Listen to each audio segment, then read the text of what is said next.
Hello students, তোমাদের সকলকে স্বাগত। আজকে তোমাদের ক্লাস 9-এর রায় ও মার্টিন প্রশ্নবিচিত্রার ভৌত বিজ্ঞানের মডেল সেট 4 করে দেখাবো। তো চলো শুরু করা যাক। তার আগে বলে দিই, তোমরা যদি চ্যানেলে নতুন হয়ে থাকো তাহলে চ্যানেলটিকে অবশ্যই সাবস্ক্রাইব করে দেবে। প্রশ্নটি হয়েছে কুচবিহার রামভোলা হাই স্কুল থেকে।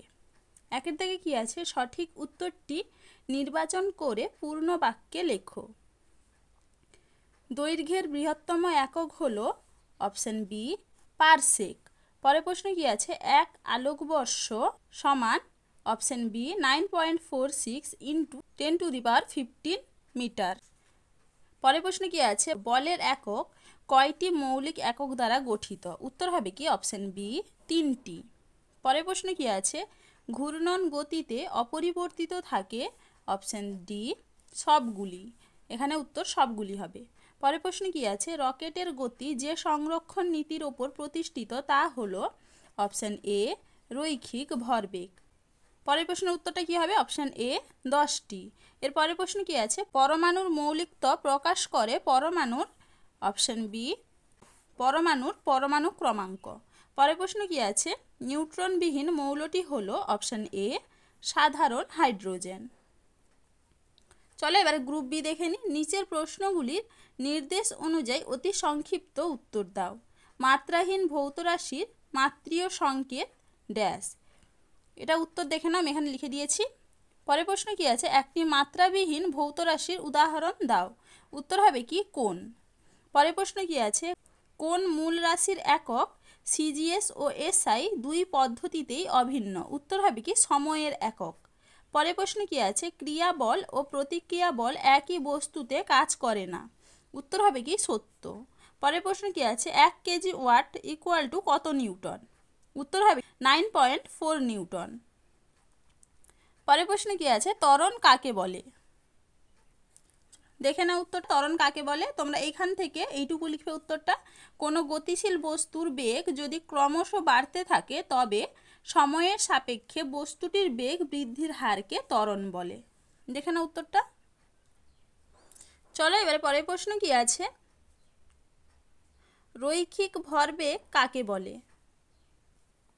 দেখে না উত্তরটা। রৈখিক ভরবেগ কোনো সরলরেখা বরাবর গতিশীল কোনো কণার ভর ও বেগের গুণফলই হলো তার রৈখিক ভরবেগ। সরলরেখাটির যে কোনো বিন্দুতে অঙ্কিত স্পর্শক বরাবর কণাটির রৈখিক ভরবেগের দিক নির্দেশিত হয়। উত্তরটা তোমরা এখান থেকে এইটুকু লিখবে। দেখে নাও। চলো এবারে পরের প্রশ্ন কি আছে? পরমাণুর সবচেয়ে ভারী কণা কোনটি? উত্তর হবে কি? নিউট্রন। পরের প্রশ্ন কি আছে? ইলেকট্রনের ভর কত গ্রাম? উত্তর হবে কি? 9.11 ইন্টু 10⁻31 কেজি। পরের প্রশ্নের উত্তরটা দেখে নাও। উত্তর হবে কি? পরস্পর আইসোটোন। চলো এবারে গ্রুপ সি দেখে নিই। নিচের প্রশ্নগুলির সংক্ষিপ্ত উত্তর দাও। লোহার ঘনত্ব 7.6 গ্রাম পার সেমি কিউব হলে 38 গ্রাম লোহা আয়তন কত হবে? দেখে নাও তোমরা উত্তরটা। এখান থেকে এইটুকুলি করবে। দেখে নাও। চলো এবারে পরের প্রশ্ন কি আছে? স্কেলার ও ভেক্টর রাশির মধ্যে দুটি পার্থক্য লেখো। দেখে নাও। স্কেলার রাশি ও ভেক্টর রাশির মধ্যে পার্থক্য। তোমরা পার্থক্যটা লেখার সময় অবশ্যই বিষয়গুলো উল্লেখ করবে। চলো এবারে পরের প্রশ্ন দেখে নিই। 3টি মৌলিক একক দ্বারা গঠিত স্কেলার রাশি ও ভেক্টর রাশির উদাহরণ দাও। দেখে নাও তোমরা উত্তরটা। 3টি মৌলিক একক মানে কি? দৈর্ঘ্য, ভর ও সময়ের একক দিয়ে গঠিত এমন লব্ধ একক বিশিষ্ট স্কেলার রাশি হলো কার্য, চাপ এবং আপেক্ষিক তাপ। আর ভেক্টর রাশি হলো বল, ভরবেগ এবং টর্ক। চলো এবারে পরের প্রশ্ন কি আছে? ত্বরণের এককে প্রতি সেকেন্ড কথাটি দুবার ব্যবহৃত হওয়ার কারণ কি? দেখে নাও তোমরা উত্তরটা। উত্তরটা তোমরা এইখান থেকে এইটুকু লিখবে। চলো এবারে পরের প্রশ্ন কি আছে? বলের ঘাত কাকে বলে? দেখে নাও তোমরা। বলের ঘাত কাকে বলে? কোনো বস্তু বা বস্তুকণার উপর ক্রিয়াশীল স্থির মানের বল এবং ওই বলের ক্রিয়াকালীন সময়ের গুণফলকে বলা হয় বলের ঘাত। দেখে নাও তোমরা উত্তরটা। চলো এবারে পরের প্রশ্ন কি আছে? এর এসআই এককটি লেখো।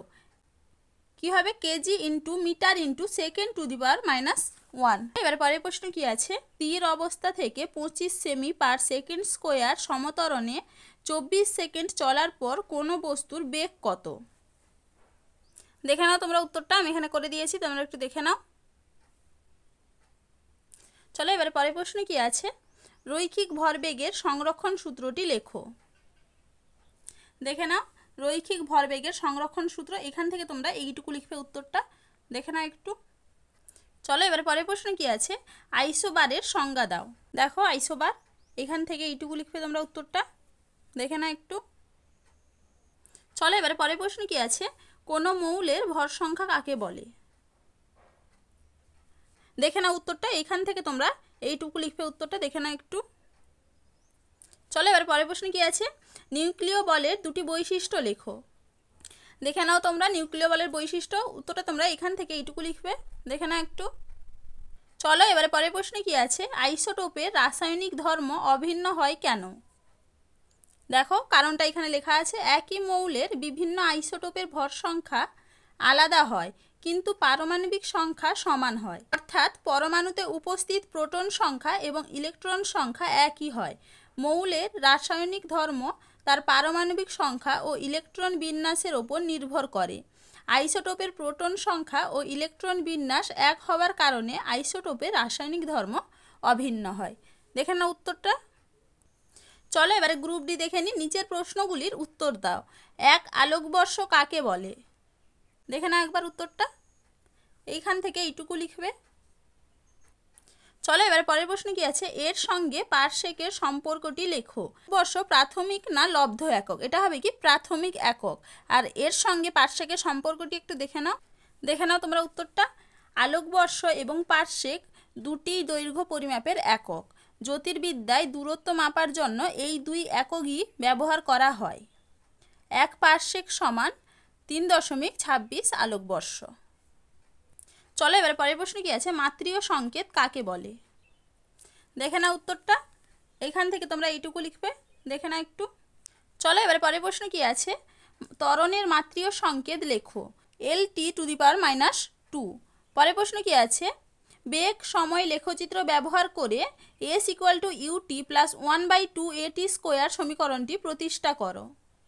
দেখে নাও তোমরা উত্তরটা, এইখান থেকে তোমরা এইটুকু লিখবে, দেখে নাও একটু। চলো এবারে পরের প্রশ্ন কি আছে, 5 গ্রাম ও 2 গ্রাম ভরের দুটি বস্তুর ওপর একই মানের বল ক্রিয়া করলে প্রথমটি 2 সেমি/সেকেন্ড² ত্বরণ সৃষ্টি হয়, দ্বিতীয়টির ত্বরণ কত? দেখে নাও উত্তরটা। তাহলে দেখো স্টুডেন্টস, আমি এখানে প্রশ্নগুলির উত্তর কত নম্বর পেজে কত নম্বর প্রশ্নের উত্তর সেটা লিখে দিয়েছি, তোমরা একটু দেখে নাও। তো চলো আজকে এইটুকুই, দেখা হচ্ছে পরের ভিডিওতে। ভিডিওটি ভালো লাগলে লাইক অ্যান্ড সাবস্ক্রাইব করে দিবে।